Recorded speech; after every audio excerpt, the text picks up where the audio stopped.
He spent the first week huddled in my bathtub, too afraid to even step out of the tub to poo. So I had to put a litter box in the tub for him. Every time I went in to use the toilet, he stood there with his tail between his legs, a bottle brush back, accompanied by loud growls and hisses. When he came to me, he was rail thin. You could even see his ribs. He also had nervously licked all of the fur off both his hind legs and was licking his leg raw. His previous owner had a child with ASD.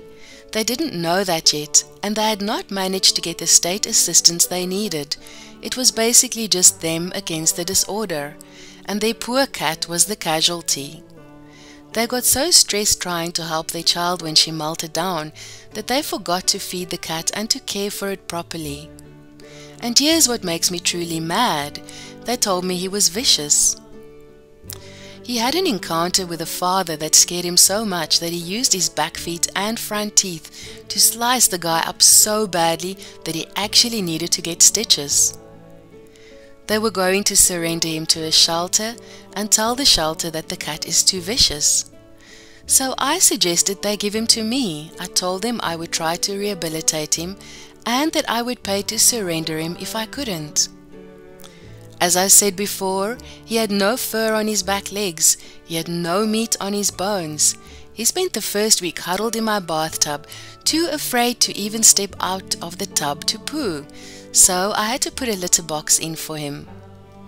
Every time I went to use the toilet, he stood there with his tail between his legs, a bottle brush back and the loudest growls and hisses. Having seen the previous owner's injuries, I was terrified, but that just meant I wore long-sleeved sweaters and brought a towel with me into the bathroom. I spoke to him nice and soothingly every time I entered the room.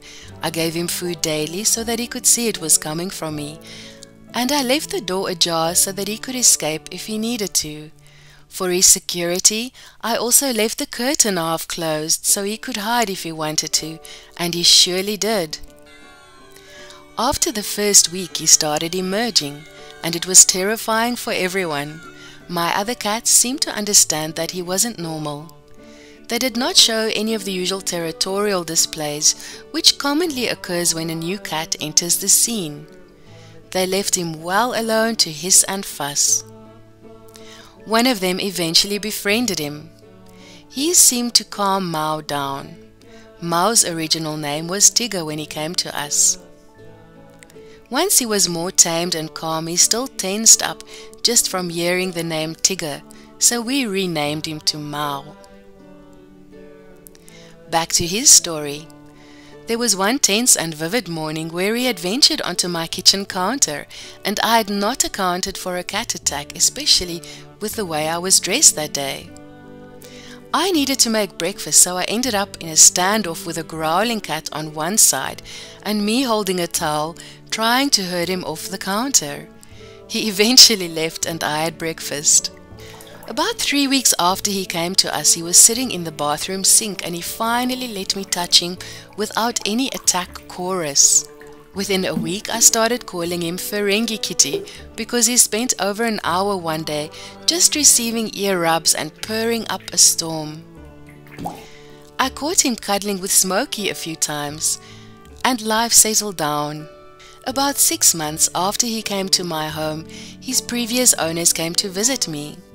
The little girl was talking outside my window, and that's how I found out he remembered her, because he instantly started growling and hissing and left the window like a shot.